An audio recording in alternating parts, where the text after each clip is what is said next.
Updates from the world of Manchester United and a possible return date for Benjamin Sesko. Sky News are reporting that Joshua Zirkzee could be on his way on a loan move to Roma in January. Also, a lot of hype and chitter-chatter around JJ Gabriel after his goal in the FA Youth Cup. Smash, hype and subscribe to the channel if you're new. Let's start with JJ Gabriel. It's definitely not hype about JJ Gabriel. This kid is smashing it, absolutely smashing it. All the reports are out there. This kid's going to be in the first team squad come the summer. He's got everything, and he's just broke a record by scoring in the FA Youth Cup the goal what won the game. He is absolutely a generational talent. I've seen reports about him, I've watched him, and this is not hype. Very rare do you see a kid who's described as he's got the technical level, the skill level, way beyond his age. He's 15, he's in the under-18s. On his debut, he scored 2 goals. Scored an hat-trick against Liverpool. He can't stop scoring. Like they say, these reports about JJ Gabriel are not false. They're not hype. This is a kid going places. And me, I very rarely talk about youth players because they have a little bit of a purple patch and then they fade away. This kid has got it all. Everyone inside that club is rounding. Sir Alex Ferguson is talking to him. He's looking after him. Every youth coach is looking after him. Barcelona have already took a look at him. United have to keep this kid. His skill level, like they say, is beyond his age. I can't wait for this kid to get in this squad. We'll see him in the squad, training with him. That's what he's done. But definitely in the summer, this kid is going to shock the world. That's how I see it.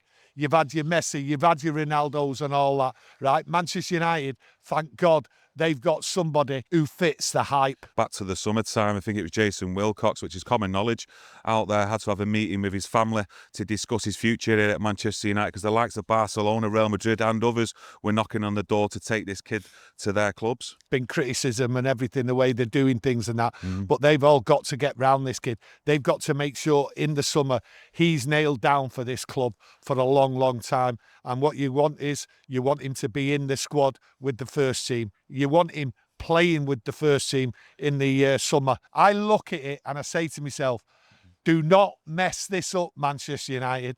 These are the players what we need to fit this club. He's going to break records. That's what I believe. He's 15 at 14 scoring on his debut in the under-18s. That, to me, is a remarkable feat in itself. He only missed the registration by 5 weeks getting into the first team this year, but I think that's a little bit early. I think it's all down to the summer. There's quite a few young players there trying to get in this squad. We'll see some over the next few weeks. Obviously, the AFCON, there is availability. But this kid, I think the first team, it has to be looked at in the summer. Scores goals, a lot of attacking flair, so Ruben Amorim will probably put him left wing back.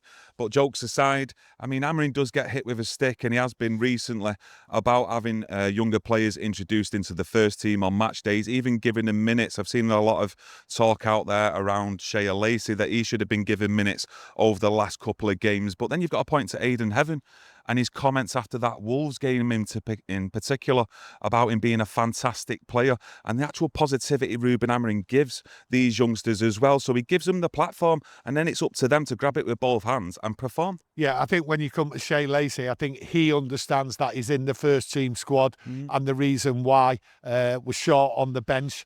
And his opportunities will come. Joshua Zirkzee, Sky News are reporting that there has actually conversations between Manchester United and Roma about a possible loan or a permanent deal in January.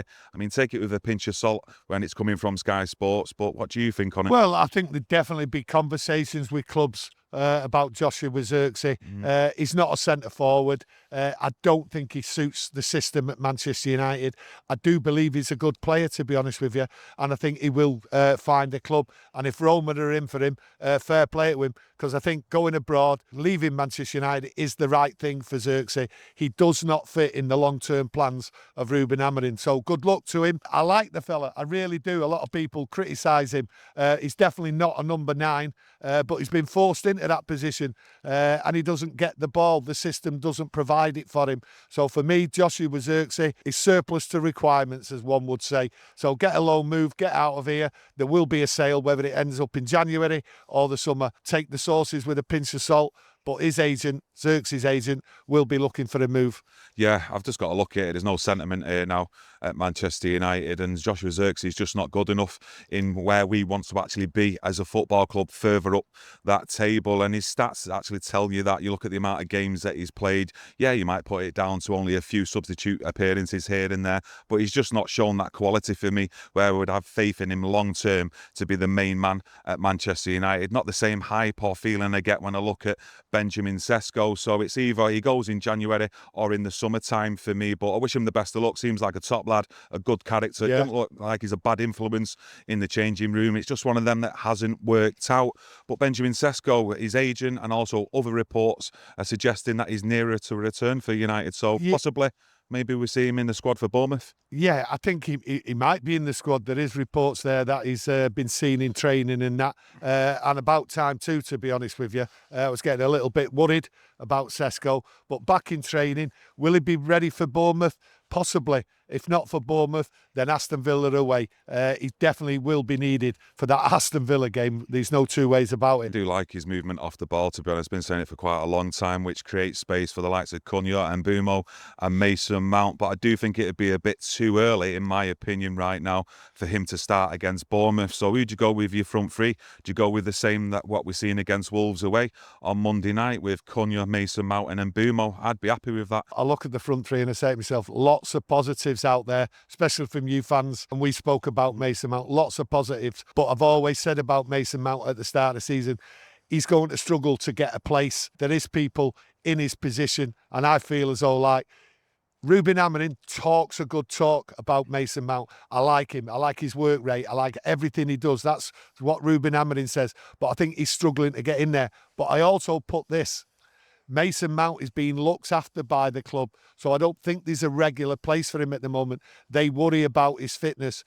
Ruben Amorim talks about Luke Shaw, how they looked after him. They're looking after him, Mason Mount, in the same way.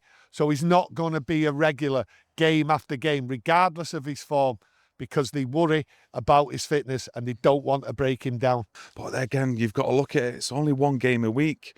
I mean, if they're worrying and having to look after the player that much from game to game with that amount of time in between games, I mean, long term, I mean, like I said before, there's no sentiment at this club. How long can you carry on with a player like that instead of like reinvesting into players who you'd be regularly available for the manager? Well, they'll have to carry on with him with shorter players, shorter quality players. And Mason Mount, I've always said, is a quality player. It's just been unfortunate with the injuries. But then you go back to when we signed him. You know, there's some people responsible there for not picking up on these injuries. We have to move on with Mason Mount. So for me, one game a week, it doesn't matter.